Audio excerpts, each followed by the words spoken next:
Kita berjumpa lagi di acara YouTube kali ini. Ah, mantap dunia.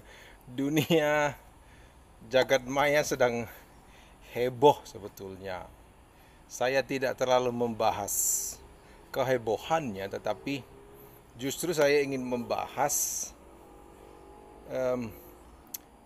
masyarakat agama memerlukan yang namanya kemandirian dalam dalam beragama, kemandirian dalam berteologi, kemandirian dalam membaca teks-teks kitab suci, bukan untuk mencampakkan para tokohnya itu ke keranjang sampah, bukan itu niat yang mau kita bicarakan di sini, tetapi ini untuk membangun satu kebiasaan baru bahwa apa yang kita dengar dari orang yang sudah masuk ke surga sekalipun belum tentu surga yang dimasukin itu benar.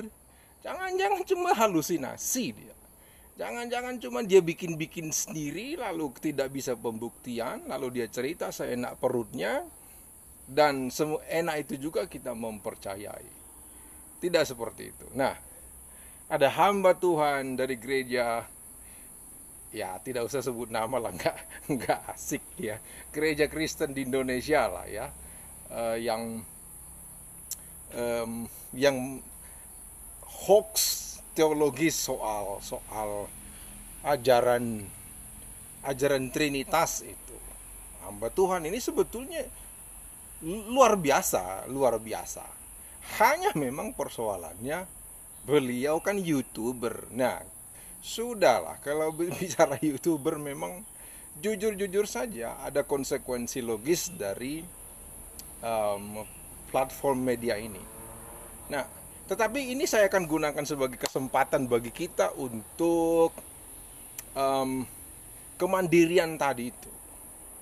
Nah, saya pikir di kisruhnya atau ramainya jagat maya medsos itu oleh karena banyak sekali orang-orang yang merasa bisa mengatakan apapun kepada umatnya, kepada jemaatnya, kepada gerejanya, kepada kelompoknya tanpa ada screeningnya, tanpa ada penyingkapan lebih lanjut, tanpa ada lagi mengulik-ulik bener nggak sih yang dikatakannya itu. Nah, begini. Saya justru ingin mengajak kita untuk tidak mudah mempercayai apapun. Ya, betul mungkin dia sudah sarjana teologi ya, sarjana agama, magister teologi ya, magister agama, doktor teologi ya, dokter di bidang keagamaan. Tapi dari mana kita tahu dia paham betul semua? Jangan-jangan dia ngantuk waktu di kelas. Jangan-jangan dia sakit perut. Jangan-jangan dia bikin alasan sedang mengurusi umat maka nggak masuk kuliah dia. Oh bang, lulus cum laude dia, lulus dengan nilai unggul. Siapa peduli dengan semuanya itu? Jangan lupa, kita ini adatnya adat ketimuran masih kencang. Ini saya katakan termasuk kepada diri saya loh ya, untuk mengatakan jujur saja. Ada tokoh-tokoh gereja tertentu yang sudah punya sinode, yang sudah punya jemaat, yang sudah punya umat begitu banyak. Lalu ketika ujian disertasi misalnya, di dalam hati si penguji itu kan ada psikologis, pertentangan psikologis juga. Aduh, kalau ini tidak diluluskan, tidak dikasih nilai bagus, ini pimpinan gereja besar. Bagaimana ini? Maka ada hal-hal yang ya sudahlah, seperti itu. Jadi ini untuk mengatakan tidak mudah percaya bahwa kadang-kadang yang disampaikan itu ibarat seperti bola lah. Udah rasanya udah benar-benar itulah semuanya. Belum tentu. Jangan-jangan cuma sekecil ini nih. Iya kan? Belum tentu. Nah makanya sebentar dulu. Apapun yang disampaikan pemimpin umat kepada kita, terima saja. Dikunyah-kunyah, direnung-renungkan sambil dicari-cari. Bener nggak itu seperti itu? Lalu kita cross check. Jangan-jangan orangnya kuliah tadi itu ya lulus, memang betul lulus, cuman karena diloloskan. Ya kan? Bukan karena memang, apalagi ini sudah bicara antara instansi dengan instansi lain, antara umat yang satu dengan umat yang satu lain, pemimpin gereja yang satu kepada pemimpin gereja lain, pemimpin umat agama yang satu kepada umat agama yang lain. Saya pikir diakui atau tidak, persoalan-persoalan psikologis seperti itu mengikuti.